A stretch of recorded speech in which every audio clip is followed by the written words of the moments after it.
nagsimula ang lahat. Magkakatabi, pare-parehong pangarap.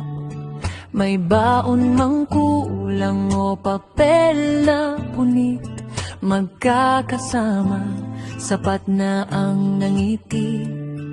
Sa bawat reches, tawanan ng puhunan.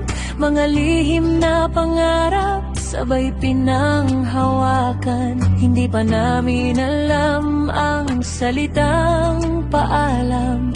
Ang alam lang namin noon, walang iwanan. Sa bawat marka ng oras sa dingding, kami lumalaging walang inindang alin. Dapat kami magkaibigang totoong mula umaga hanggang uwian noon. Kahit dumaan ang unos at saya, kami pa rin sa dulo.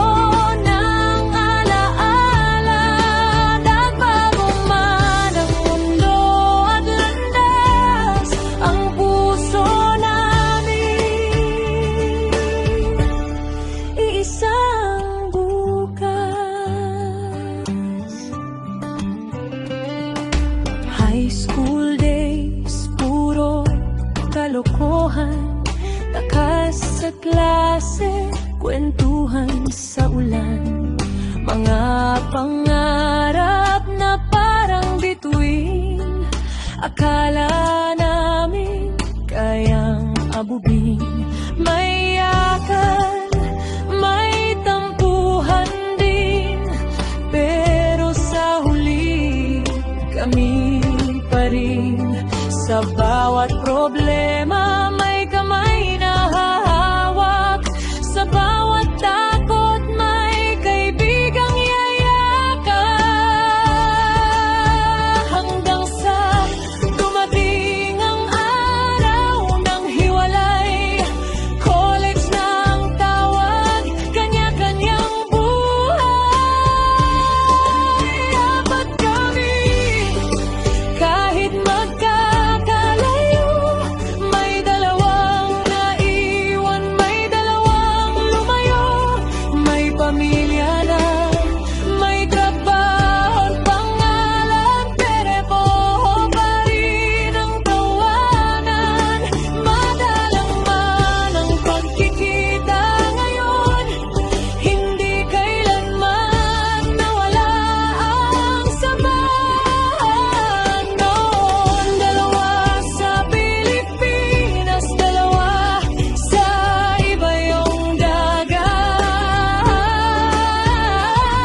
Magkaibang oras pero'y isang pangarap. Sa bawat chat at tawag sa gabi, parang bumabalik ang dating kami. May mga anak na may responsibilidad, pero kapag nagkita, wala nang edad o bilang. Bata pa rin sa alaala at puso, apat pa rin kami. Buo, apat kami, kahit saan dalhin ng tadhana.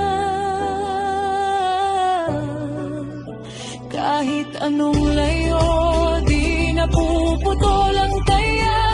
Panahon man ang humubog sa amin. Ang pagkakaibigan ay di kailanman kupas. Hanggang dulo ng kwento ng buhay na ito, apat kami. Magkakaibigan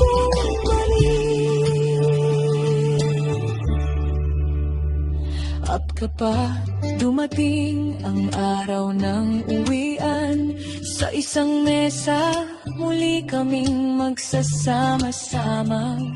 Hindi na bata pero may ngiting pareho.